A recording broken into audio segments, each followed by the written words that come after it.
Bismillahir Rahmanir Rahim. In the name of Allah, the most gracious, the most merciful.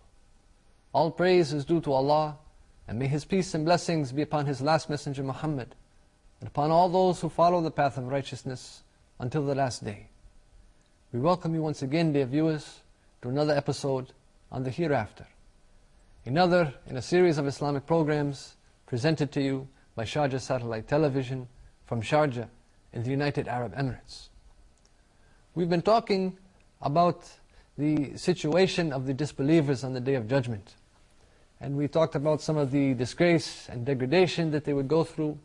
And we started now looking at the voiding of their deeds. That these people, the disbelievers, the criminals, the oppressors, the wrongdoers, on the Day of Judgment, their deeds will be voided. They'll be wiped out, useless. There'll be nothing. And we talked last time, we were discussing about the money that the wrongdoers, the money that the people spend.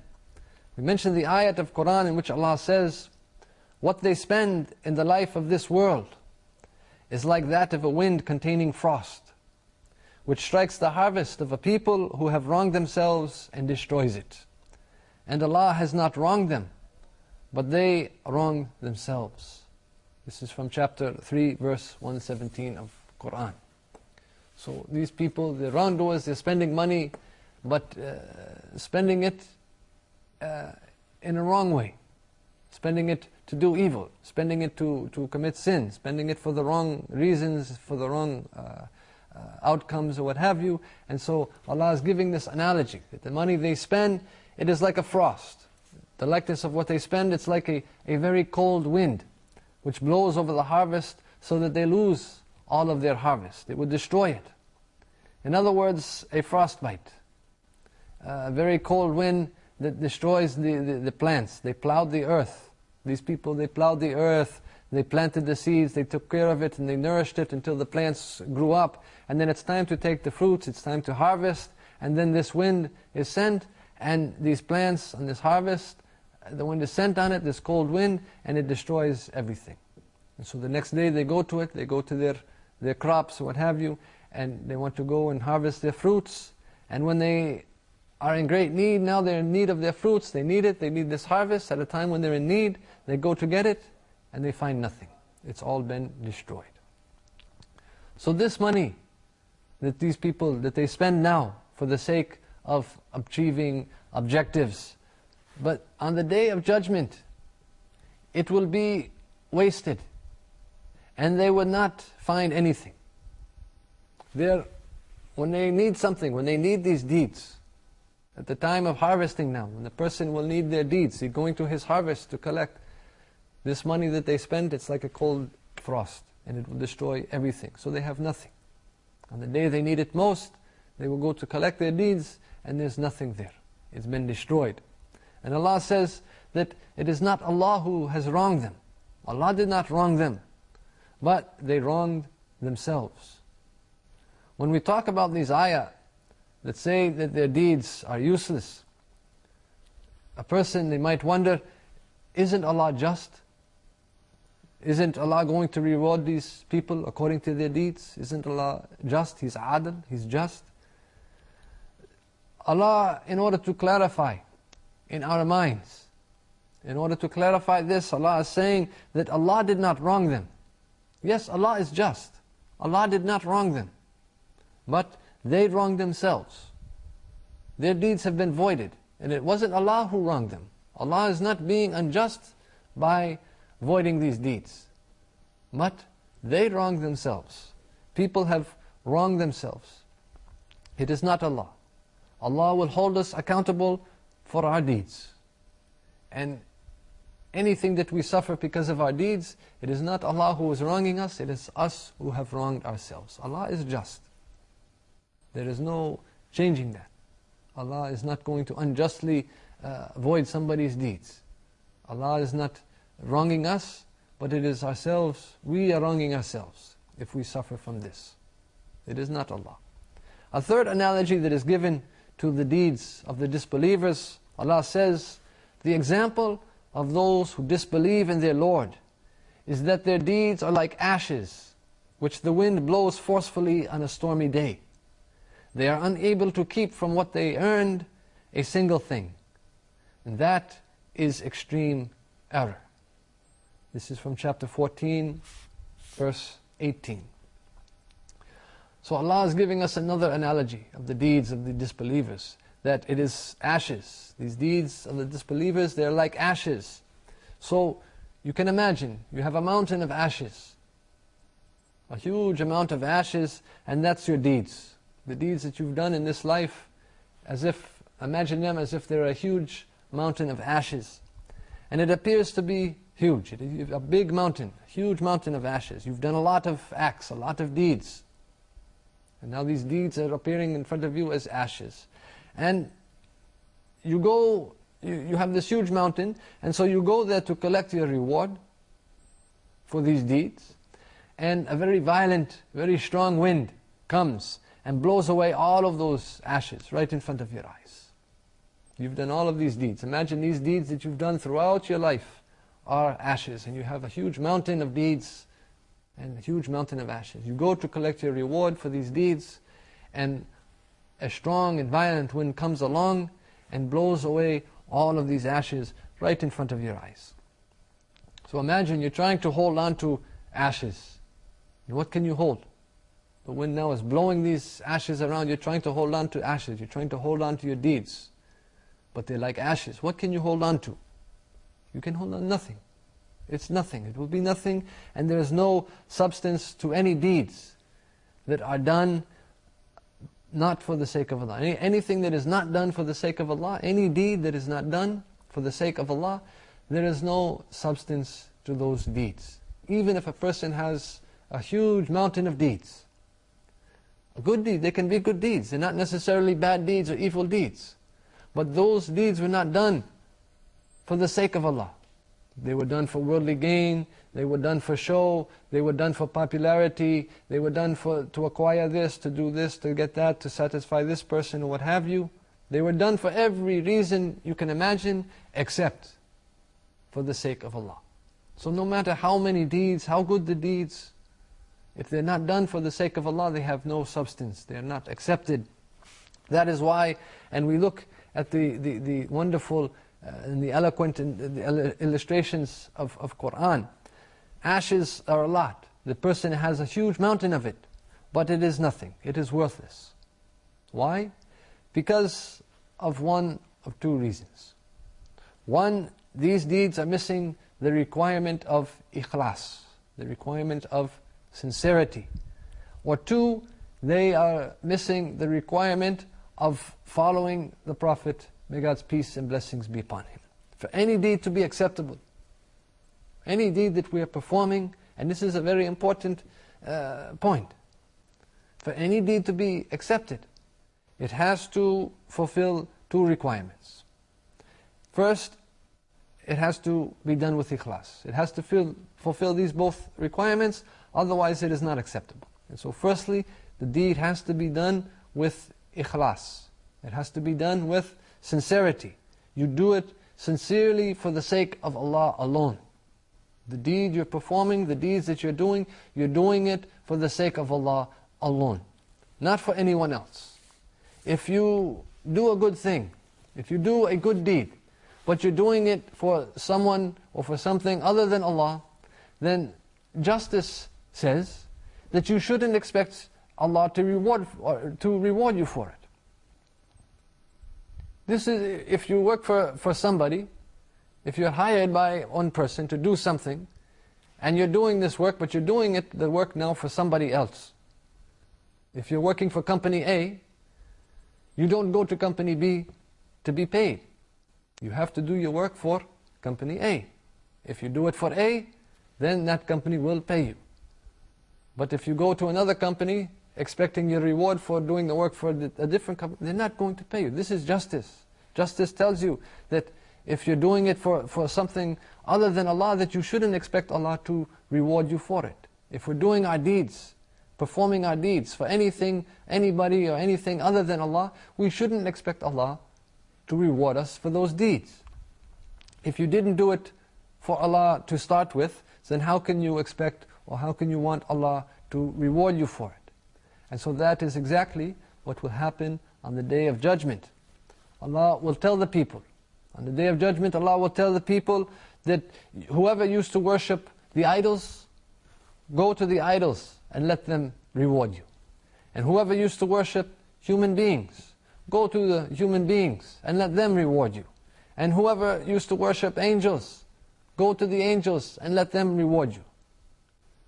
And whoever used to worship me, I will reward you. So Allah is telling the people, whoever you used to worship, go to them. Or whatever object or whatever thing that you used to worship, whether it was the sun, a rock, a tree, or what have you, go to it and ask it for your reward. But for those who used to worship me, I will reward you. Allah is saying for those people who used to worship Him, He will reward them. But the people, anything else that you used to worship, anything else that you used to do, your deeds for the sake of anything else, go to that person or go to that object, that thing, what have you, and ask for your reward. But the people who did it with ikhlas, who did their deeds with sincerity, who did it for the sake of Allah, those people who worshipped Allah, Allah says He will reward you. So these deeds of these people, of the disbelievers, are missing one of these two requirements. Either they're not done with ikhlas, or they weren't done according to the way shown by the Prophet Muhammad, may God's peace and blessings be upon him. This second requirement is following the Prophet, may God's peace and blessings be upon him. You have to do it the right way. This is the second requirement. You could be doing something with ikhlas, but you're not doing it the correct way. You're not doing it in accordance with the sunnah of the Prophet Muhammad, may God's peace and blessings be upon him. So you do it the right way. The act has to be done the right way, with ikhlas, and it has to be done in the correct manner. You cannot invent the way that you want to worship Allah. You cannot make up the way that you want to worship Allah. You can't just make it up or invent it or do whatever you feel is best, or whatever works out best for you. You have to do it the way that pleases Allah, because Allah knows better than you. We cannot just do things and do deeds and good deeds and worship Allah the way that we feel is best, or the way that we feel that we want to do it, or the way is most comfortable for us. We have to do it the way that pleases Allah, because Allah knows better than us. Therefore, we leave it up to Allah to show us the way to worship Him. As the one who is asking us to worship Him, then you need to do it Allah's way, not your own way. Allah is asking us to worship Him. Allah is the one asking us to worship Him, so we have to do it Allah's way. We don't do it our own way. Allah gives another analogy. In the Quran He says, "And we will regard what they have done of deeds and make them as dust dispersed."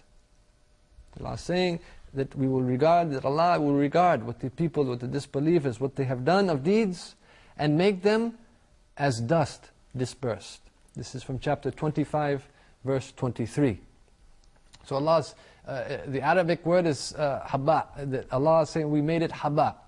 And Ali ibn Abi Talib, when he described this word, which is translated as dust, haba, he described it saying that if you're in a dark room, imagine if you're sitting in a dark room and there's a small window and there's some light shining through that window, and you can see there's like you see this beam of light shining through the window. You're sitting in a very dark room, and in that beam of light there's some very small particles. You see very small particles floating in that light. You can see these particles floating there in the air.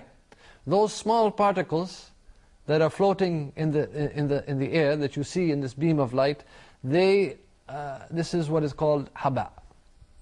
And this is what is this word. This is what is meant by it, and this is translated into English as dust, dispersed.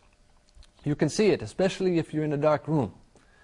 Most of us have probably seen this at one time or another in our life. You're sitting in a dark room or in a semi-dark room, and there's a ray of light coming through, and you see these small particles of dust floating in the air.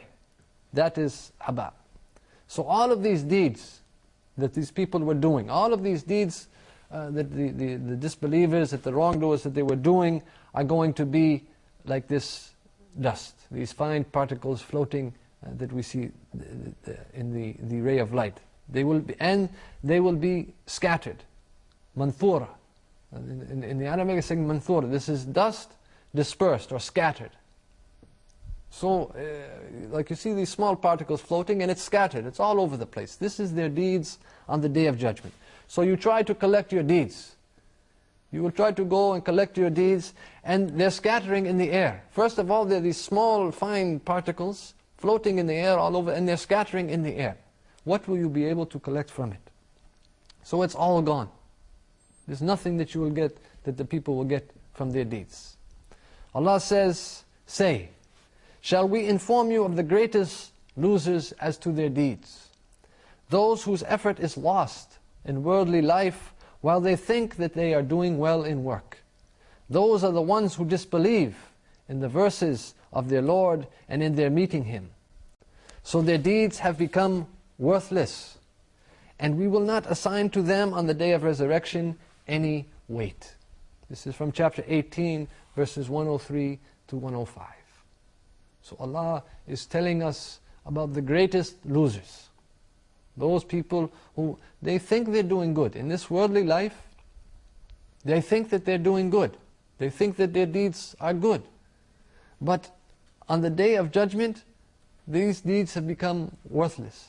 They think they're doing good when in fact they're doing wrong, they're doing bad. And their deeds have become worthless, and Allah will not give them any weight on the Day of Judgment. They're worthless. And so, who is the greatest loser? We see from this ayat, Islam gives us definitions of concepts. We have a definition of the concept of happiness. We have a definition of the concept, the Islamic definition of the concept of loss, and the Islamic definition of the concept of good, of the concept of bad, and what have you. So, because sometimes we may think that happiness is something different. We may think that that loss is something different. Many times, whenever, if you tell somebody, I lost something, then your mind would go to losing a game or losing in business. If you lost something, you're thinking, I lost some money, or I lost a competition, I lost something, a loss, losing money. But this isn't the Islamic definition of loss. Allah is telling us here what is the greatest loss. In this ayat, Allah is telling us about the greatest loss, the greatest losers. You want to know what is the greatest loss? Allah is telling us that the greatest losers are the ones who wasted their time in this world. Those people who wasted their efforts, who wasted their time, they wasted their energy in this world, thinking that they were doing good. They were thinking that they were doing good, they were wasting their time in this world, thinking that they were doing good. That is the greatest loss. Because they spent their lifetime thinking that they were doing good, but it's all worthless. So these are the people who will be the greatest losers. So Allah says that these are the ones that disbelieved in the signs of Allah, the verses of Allah, and disbelieved in meeting with Allah. And so Allah will void these deeds, will cancel these deeds, and He will not give them any weight. These are the greatest losers, as Allah has explained in Quran. With that, dear viewers, we'd like to end for this episode. We hope that you have enjoyed it, and hope that you will continue to join us in the future. Until the next time, we bid you all farewell. Assalamu alaikum wa rahmatullahi wa barakatuh.